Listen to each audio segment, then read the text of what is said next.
Hi, everybody. You're good now. I was frozen there for a little bit, just going like that. It's funny how these computers catch you in a certain way. It's good. I hope everyone's doing well. We have a few questions, thanks to those who sent them in. And this one is still with Arthur Coops, and there's just a little bit more to his question that we looked at last Thursday. Before we start, I just will say that next Thursday, we won't be having a. Yeah, we will. We can come. Will I be okay? Yeah. Oh yeah. Well, apparently we'll be okay. We will have one if you're interested in tuning in, because we'll be on the road in Toronto, so that's why I was hesitating.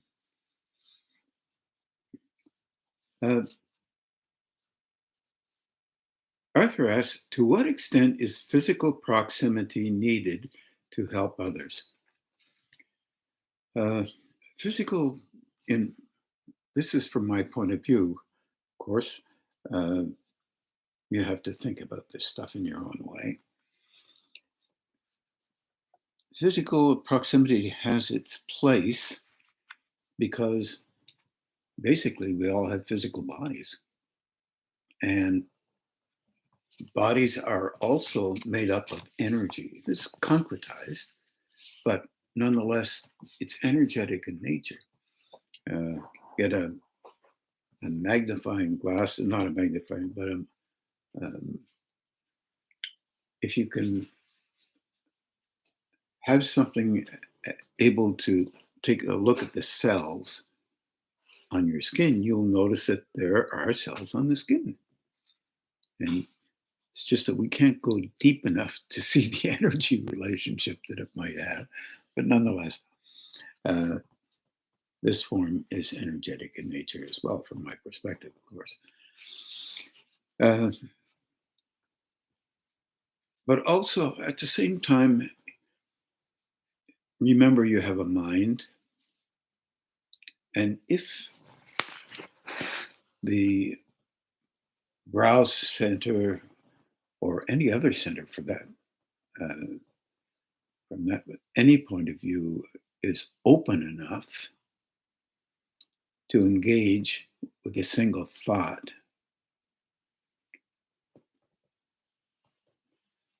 in terms of helping, then a flow can occur after much practice.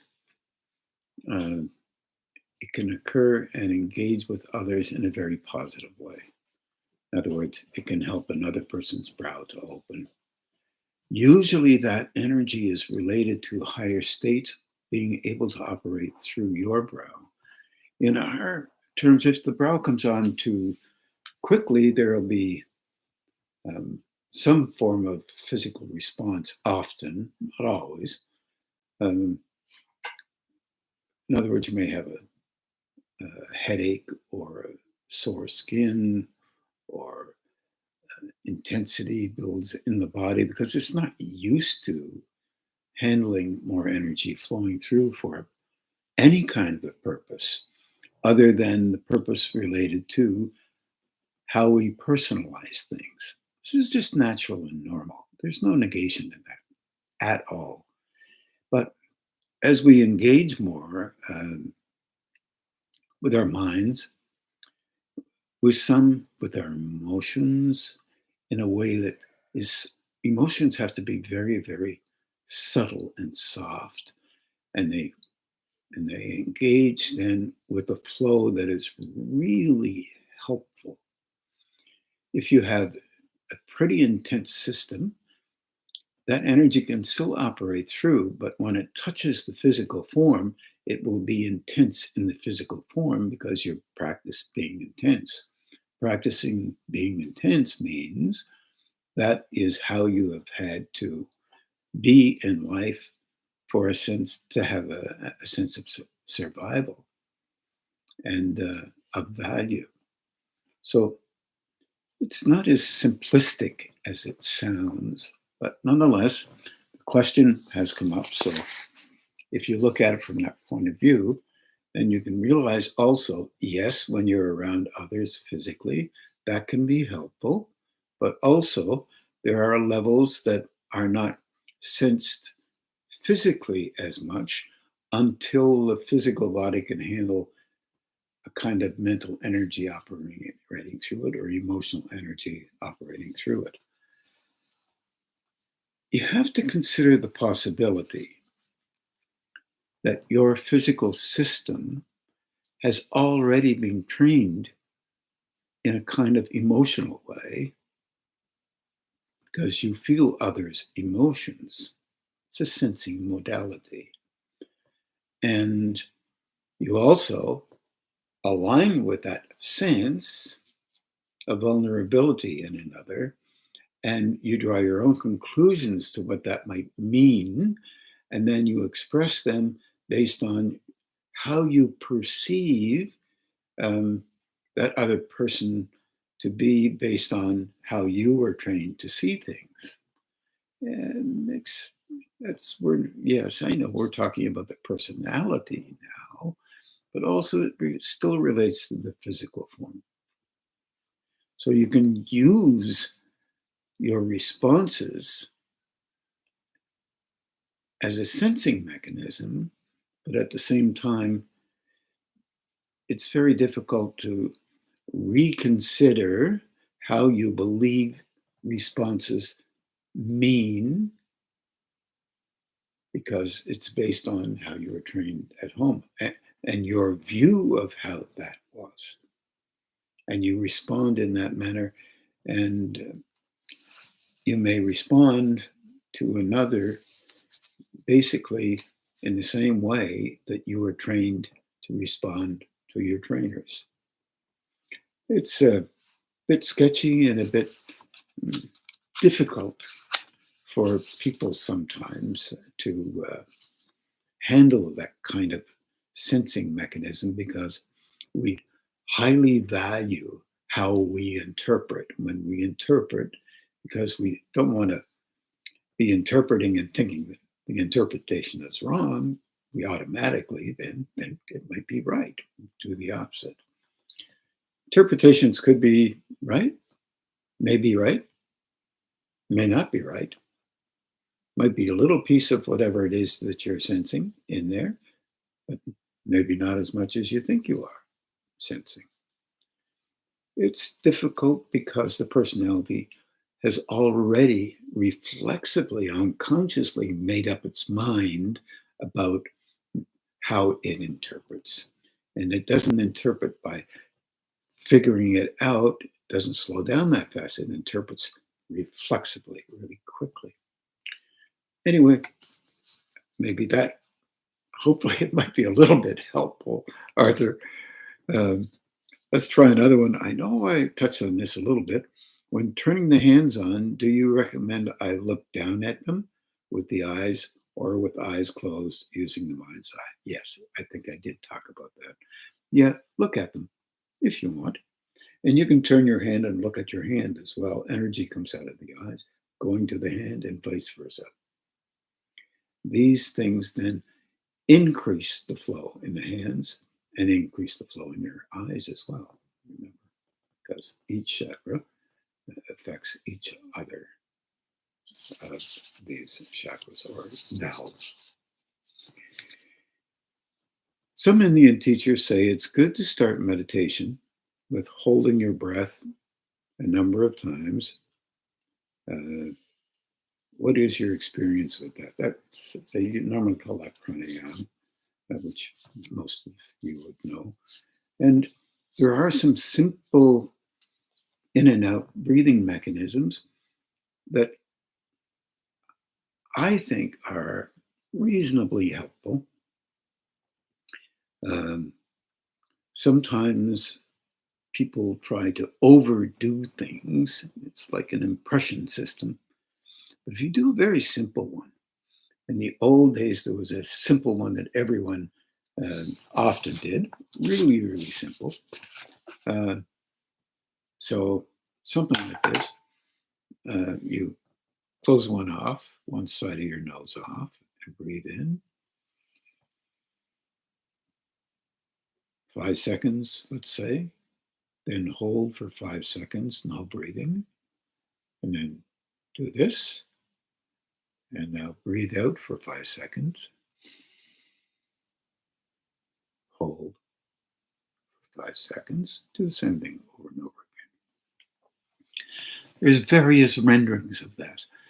It will affect, to some degree, a little bit at a time, energy in the system. Because you're focused in this area that relates to the throat area and the brow area, you will find that after a little bit of practice, if you don't only focus on the breathing mechanism, but you're focusing on meditation. So I would suggest, if you're going to try that, start off breathing a little bit there and then go into meditation. You don't have to continue this on and on. Some practitioners will continue it all the way through for long periods of time, and it becomes something that you're really good at, which, in other words, you're engaging with your personality again. And will it be helpful? I think it will be, a little bit at a time. But I would suggest that the focus is on meditation, not on the breathing technique.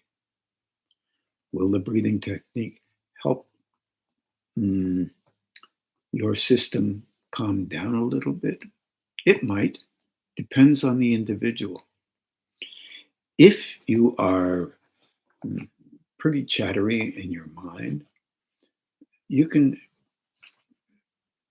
try to understand that you're chattery in your mind because it helps you. That chatter helps you to maintain a kind of sense of well-being. Strange way to talk about it, but it does. Meditation will tend to move you, or that even doing pranayama, that will tend to move you off that and onto a focus that is related to having the breath move literally up and down your spine or up and down the front of your being. Most of the time, people are not aware of that. Becoming aware of that by doing some other kinds of energy exercises opens you up a little bit more. And then if you try it afterwards, you'll notice some differences. Some people will, because you're opening to noticing. Your ability to perceive is broadening out. Along with that, of course, is your ability to perceive yourself. And that comes up in the next question that Lee asked, but Lee Martin from Nashville. And you begin to realize that spiritual growth is not only about techniques. It's about allowing the system to let go enough of the need that it has to maintain the system exactly the way it was, so it feels comforted by that. And you start creating a new level of a new understanding of comfort within you that is okay as well. And that takes a while because it is consistently believed that the two are separate. Personality or spiritual growth is separate from the personal. I don't really believe that it's separate, but every belief has its own value in relationship to inner growth. So Try to keep that in mind as well, because it includes yours, whatever yours is. And remember, your beliefs are related to you feeling comforted by you. It's the nature of beliefs, and it's okay. It's part of what we do down here.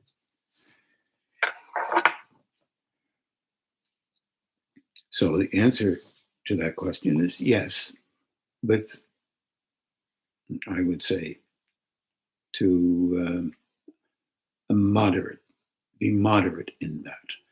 Otherwise, you can use various breathing exercises to expand various capacities, but then again, it drops back into the personalization again.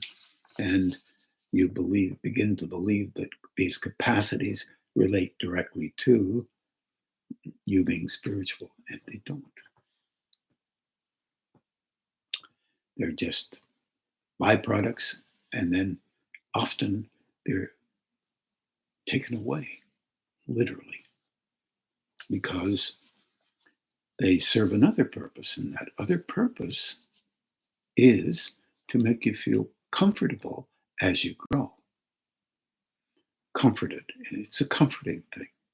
You are comforted over and over again by the cycles of engagement with belief systems that allow you to feel comfortable within yourself. Growing is not always comfortable, but it is a comfort to the inner structure. It's a little harder to make sense of, I suppose. In the redirecting of energy, Arthur asks, using thought from lower to higher chakras, how fast or slow should I do it? This is what I wrote down. Arthur, you can take it. You consider that one and wonder about it if you like. Slow at first, but emphasize gentle. It's a key.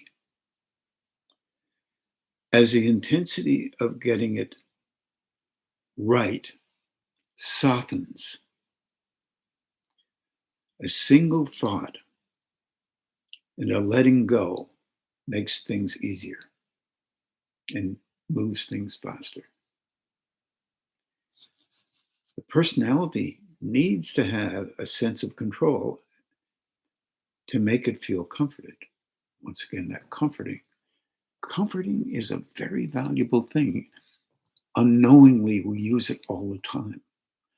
The patterns that we lean on comfort us. The things we do, how we express ourselves, they comfort us. You can get to the point where they're not as comfortable, and go slow with that. It's not about good and bad or right or wrong there. It's about,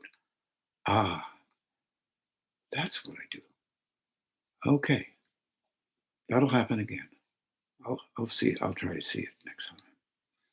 You could engage with helping, asking for help in that. In our Western world, we don't like to do that. But you can direct, if you wish, your turned on hands or chakra in the direction of where you think that intensity is coming from at the time. And ask it to be gentle, easy, and talk. Give yourself some self-talk. Just being respectful and kind and gentle, as if it's part of you, but you don't want it to be, you don't want it to be treated harshly. You want it to be treated gently, because it's already constructed a system to prevent harshness to occur. In other words, it can be frustrated and judgmental and all the rest of it, like all the rest of us. The best you can. Go gently and respectfully into this, and you will see a difference. You'll notice.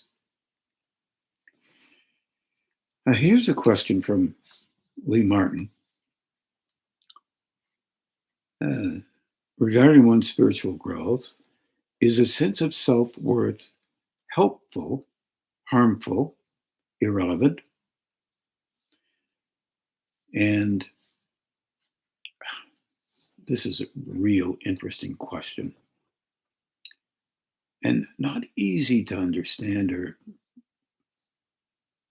not easy to deal with on a personalized basis. Here's just something I made notes to myself about Lee. Often self-worth is created by an individual as a mode of defense against being worthy, against not being worthy. Not feeling it. Yeah, not having a sense of feeling or being worthy. So what you're really doing there, what all of us do, is we come up with a rebuff of some kind to cultivate a sense of self-worth in ourselves. Also, it can be a positive sense of self-worth. You may be able in some way from your perspective, and that gives you a sense of being valued. It could be in anything. It could be in playing marbles. It could be music. It could be art. It could be science. It could be anything you can come up with. This gives us a position and place in relationship to an internal structure that we have that is nervous about not being valued.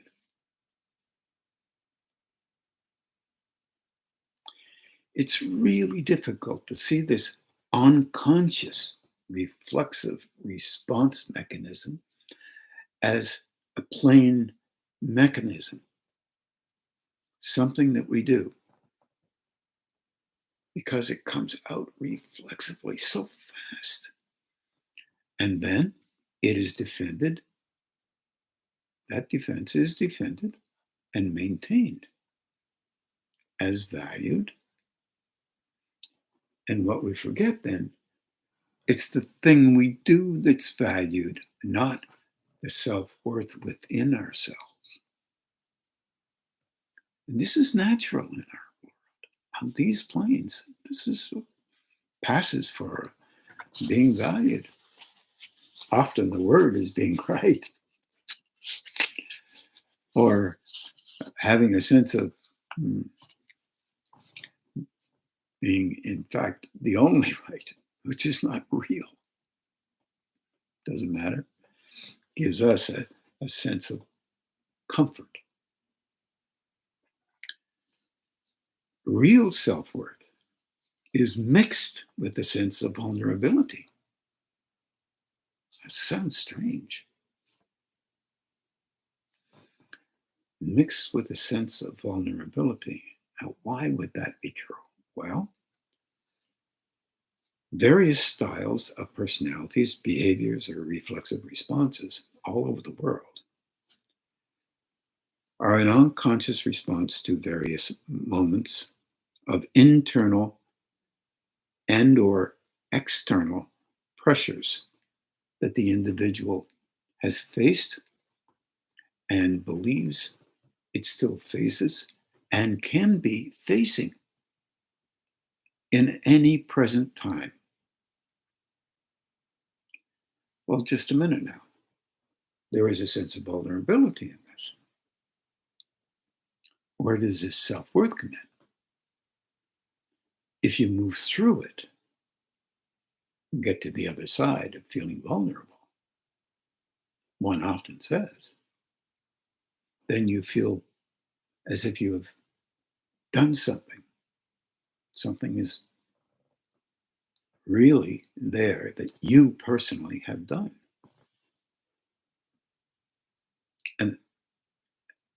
And various levels of our planes, We need that kind of thinking because it gets us through to the next day, the next moment.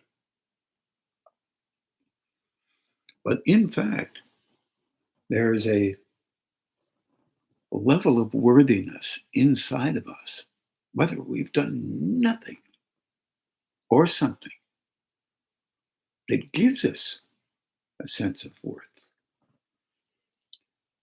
And that level of worth can come from a higher level. Each one of us utilizes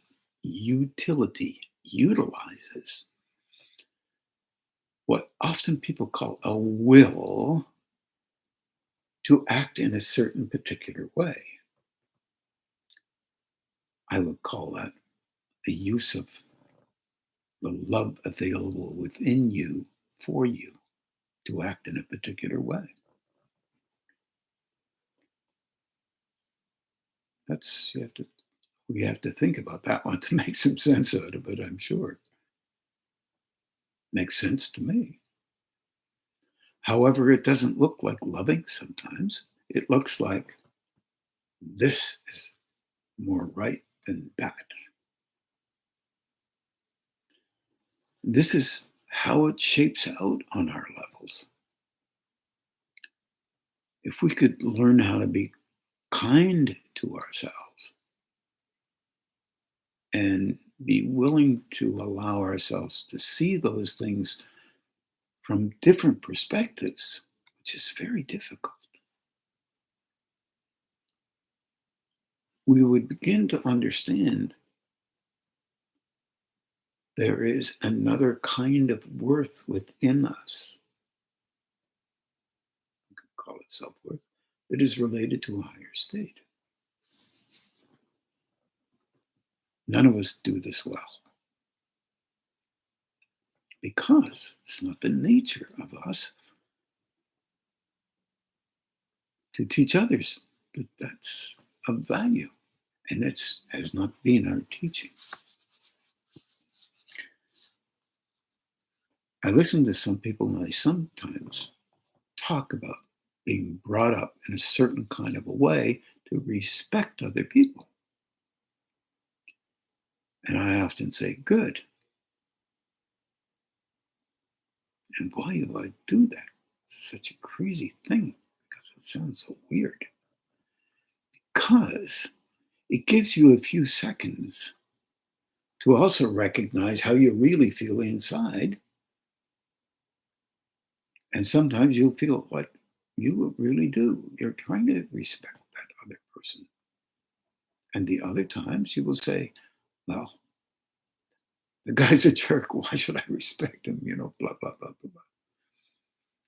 Well, here's why.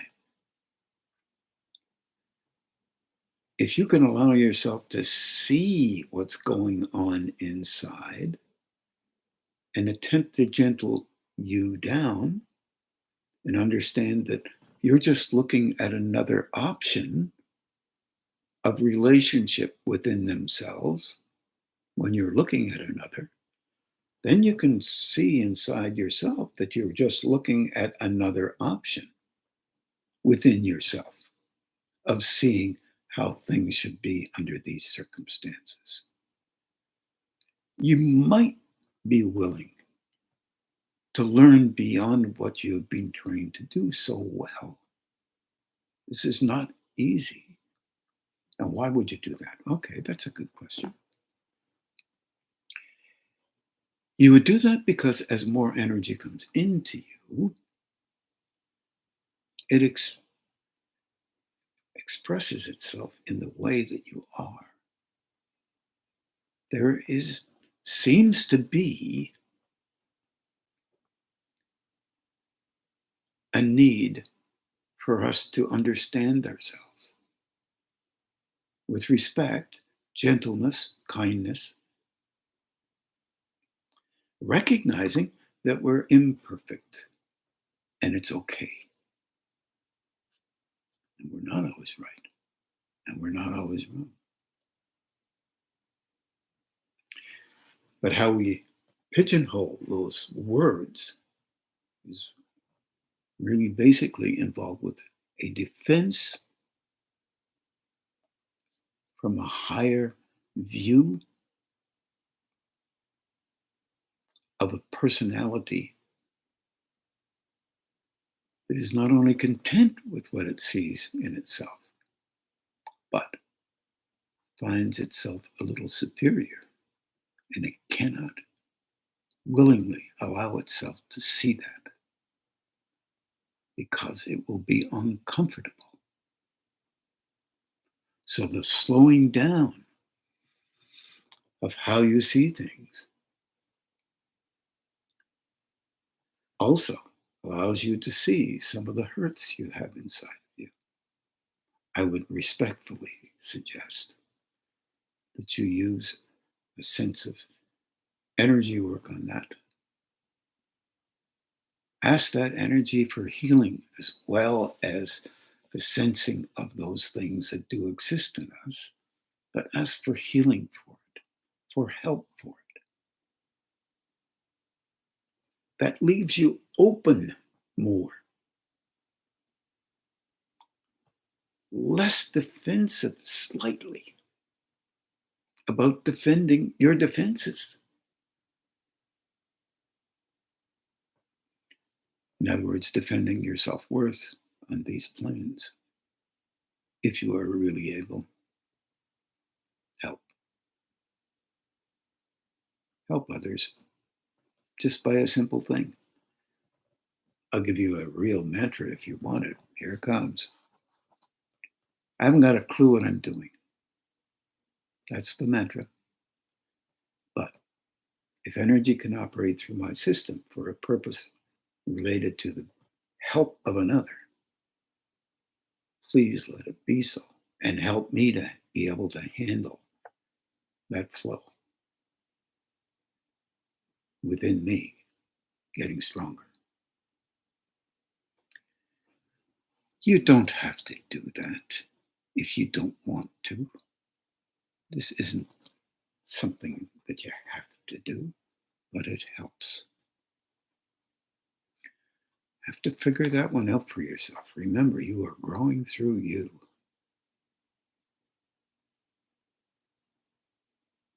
And that is a wonderful thing.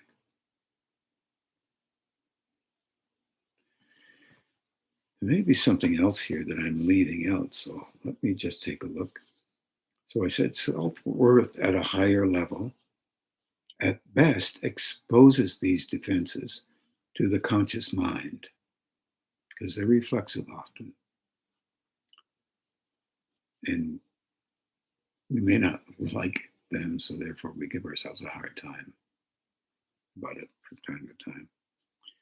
Defenses and exposures are not to be criticized, but recognized as that they are a part of a developing life. And we all have had these experiences, at least to some degree. This creates a link on with other planes between levels. And it gives you a sense of being willing to watch, to know, rather than a sense of seeing and judging. This, of course, is just written down. This, of course, is just spoken. When you're right in the midst of you, engaging with another, you will have responses that relate to aspects of you. Others will have a response within them of aspects of them, and they will not know why they're acting that way. You may also not know why. But if you see it, search for your vulnerability on these planes.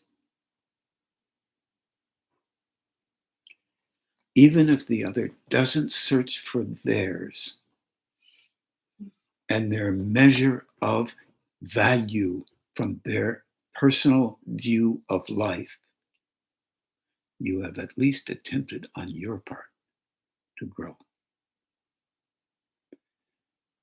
The other may not be able to do that yet. Don't blame them for not doing that. Don't judge them for it best you can, because there will be places within you where you will not be able to do it either. Then attempt not to criticize you, just to watch and learn. Do some self-talk. Try and figure it out for yourself. There's no guarantee that another will do the same thing. But that's not your business. You will wish they did. You will respond to them not doing it.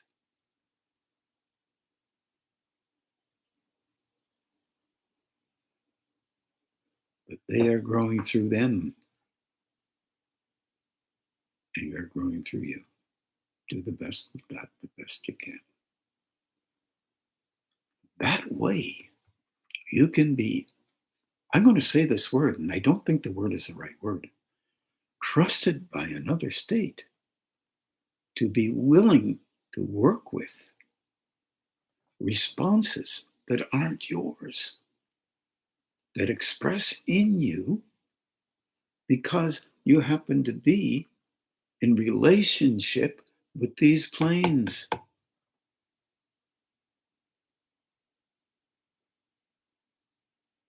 And you have had a potpourri of responses, actions, engagements on these planes,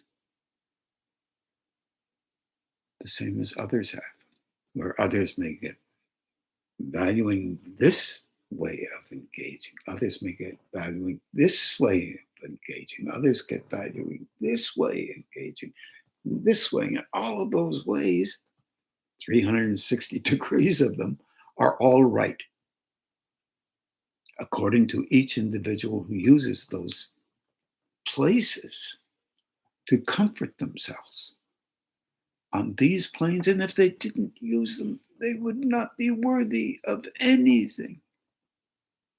Such a vulnerability causes an ache within them that is difficult to deal with. You want to try not to add to that the best you can.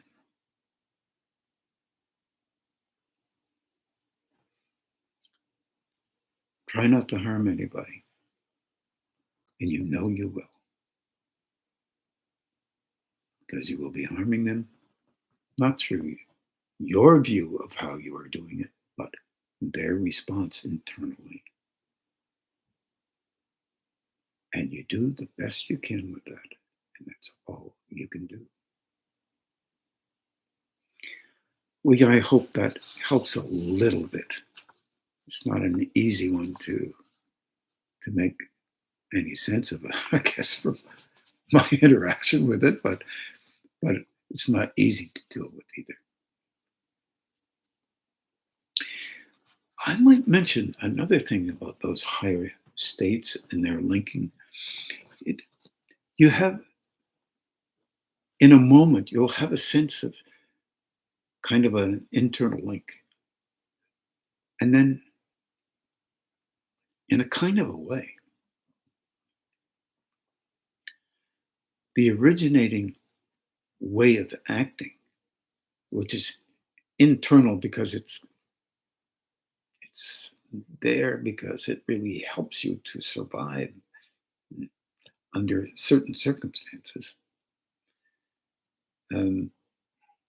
It will flow over into that awareness and elevate itself out of nowhere. And it'll have you'll have your own reasons for that.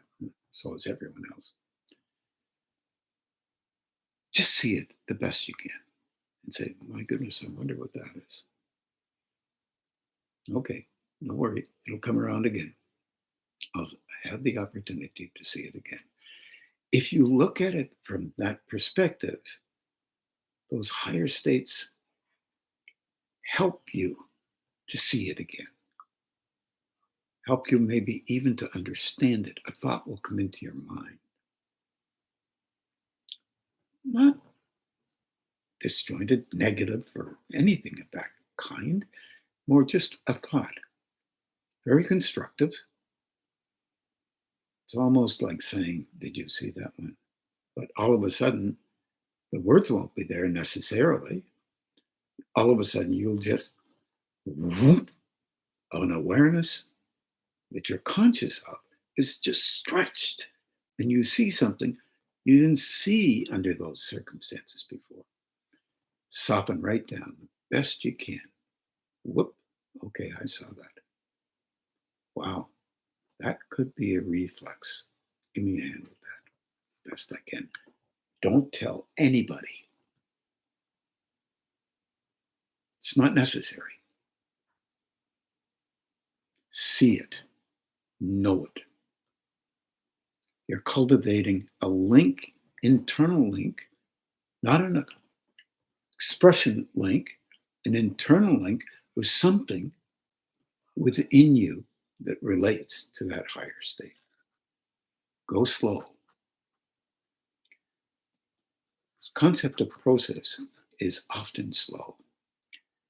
People don't necessarily like it because it implies some kind of movement, flowing, blah, blah, blah, from some people's point of view. But it has a lot of incidental things that allows this idea of movement to be understood better within any of us. How are we doing for time? Okay. Keep the judgment softer as much as you possibly can. And I would suggest that it will help you no matter what kind of pressure you're under. And pressure is never easy to deal with in any way. That's for sure. Okay, let's see how we have time. We'll try this one. This is from John Markey. There are so many tools taught in many schools around the world through history. Why have you selected the tools you have shared with us? First of all, I didn't select those tools. When I started out back in the 70s, those tools selected me. I'd be giving a class as dumb as a stone. And suddenly I would say to everybody, now take that hand, your hand, and become aware of your hands. And move your hands towards each other and back. But the words were in my mind.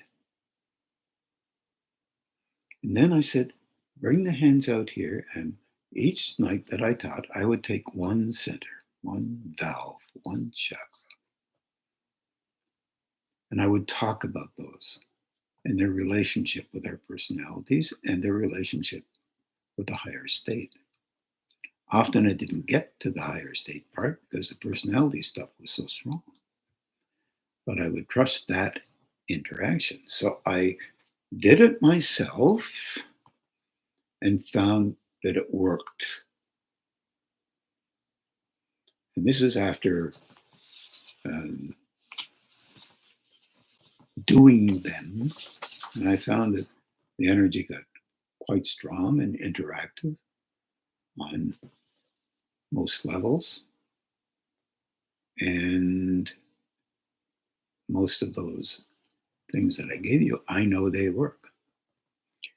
The dilemma is, I also, at the same time, was always looking to find them somewhere else because I thought in those days, and I agree,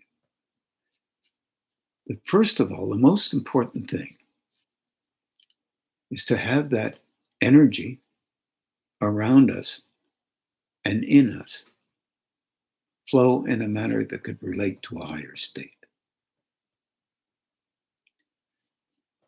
I didn't do that so you would have more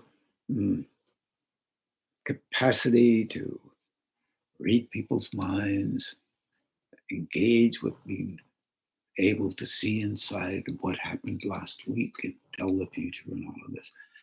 I thought that the personality was set up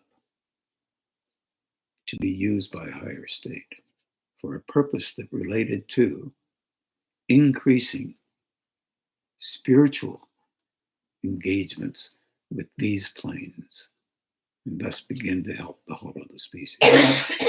That began to be how I was making sense of things. This took a while, but nonetheless. So I didn't much care about the idea of becoming more clairvoyant. I had been clairvoyant, and you know the story of that. I was asked whether I want to be clairvoyant or spiritual, and I said I'd like to be spiritual. But just a minute.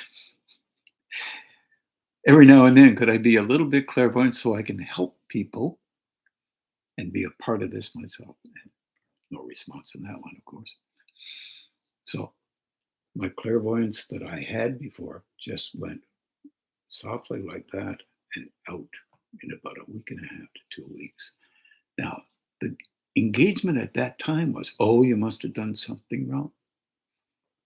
I knew that wasn't true. I'd done all kinds of things wrong before that. It had nothing to do with that. It had to do with just next phase. Our personality phases are really strong. Take a look around.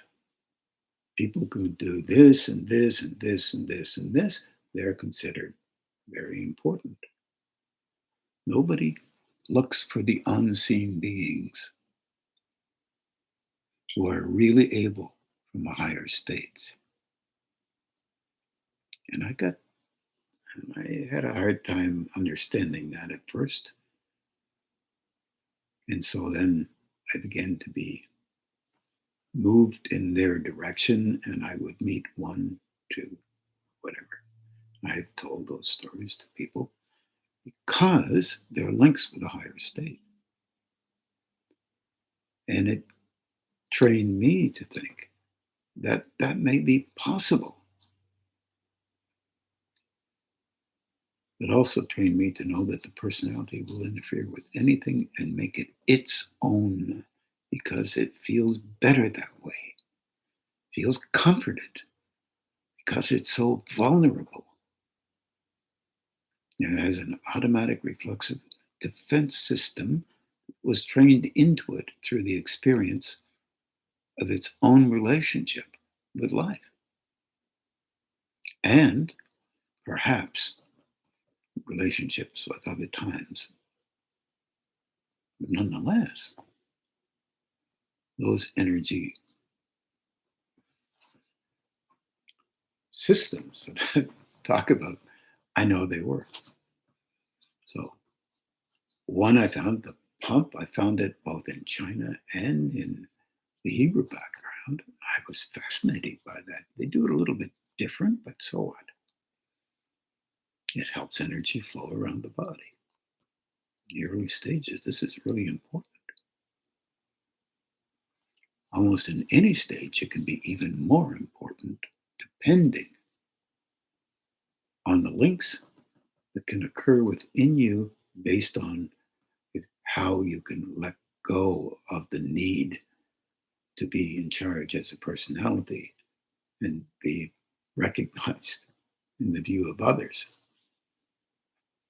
This is tough for us because it's a world out there that we're trained to make some sense of and be a part of and be in relationship with. And if you're really able at doing something, that means people respect you for that.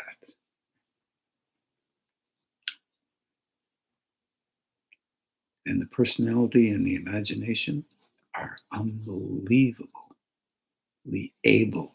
They can be stretched. You can be manipulated by unknown stuff within yourself. It's real easy.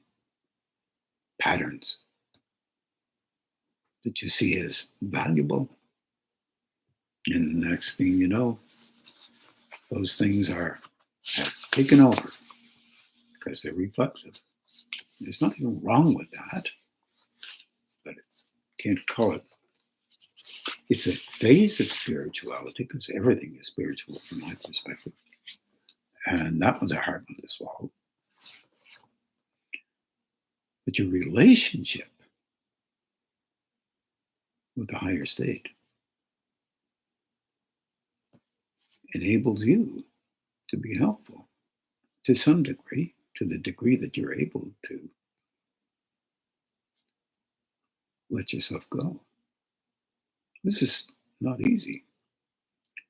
Am I saying that, oh, you can't be helpful if you can't let yourself go? No, I'm not saying that. Energy can operate through you because your awareness level is part of the training structure. But you want to be in charge. And you want to be realized and recognized. Because a whole bunch of people are noticed. That's not a relationship with the higher state. It's a relationship with this place, and it is needed. Sometimes that's what's needed. Other times, not needed. So it's complicated, complex. No simplicity involved. Just because you can have awareness of energy doesn't mean you're spiritual. You can act out just like any other time in your life, related to a personality, by being the personality that you believe you have to be superior to others. That does not happen in a higher level. It doesn't work that way. But we think it does, and it'll take a long time in our time to get to the point where we can allow the possibility of having that happen. And it will take increments of growth. And this is just one. And if you can do that, you can get to experience that flow for the benefit of another, not for the benefit of the personality. And remember, this is the weird part. Such a higher state of loving will allow you to learn your way. And your way will just keep you in a place for a while. That's normal.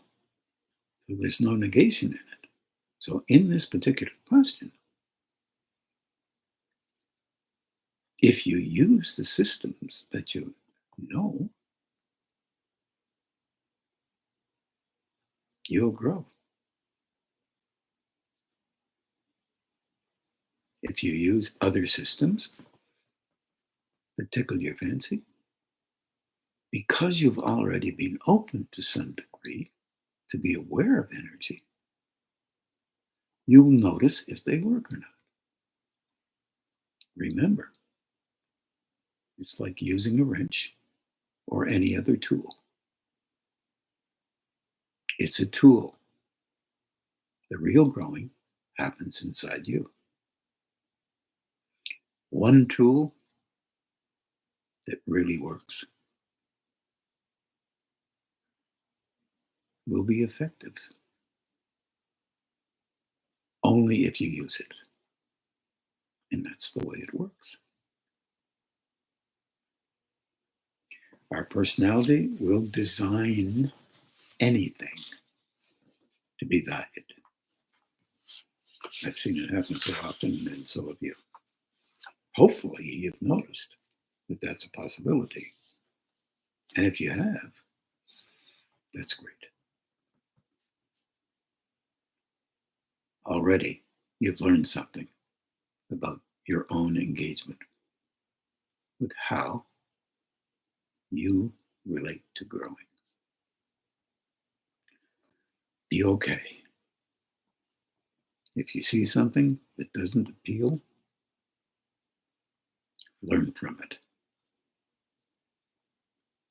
If you see something that does appeal, learn from it. But you've got to do it to get through you. And it's normal. Often we stand in our way. It's okay. We do that because it's where we are right now. So I wish everyone well, and we're going to do some meditation right now.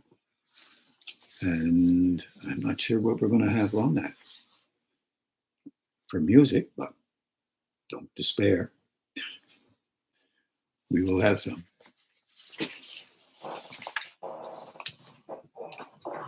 I'll just turn this off. There we go.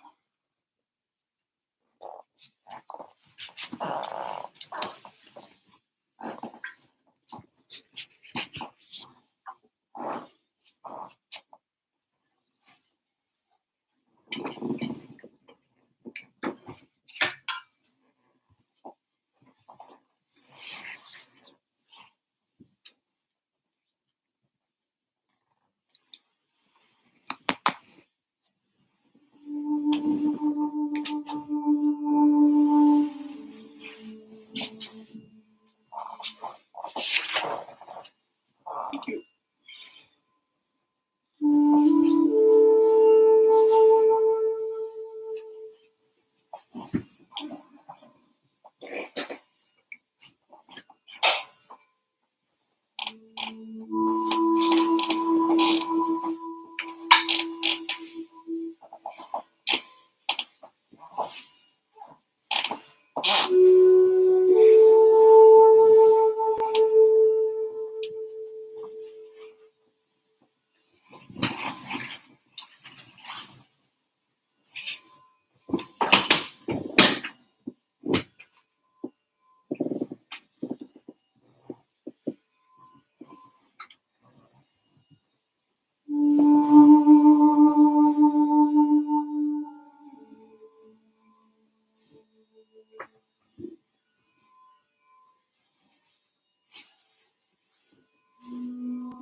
And now we'll just begin to do the balancing and grounding.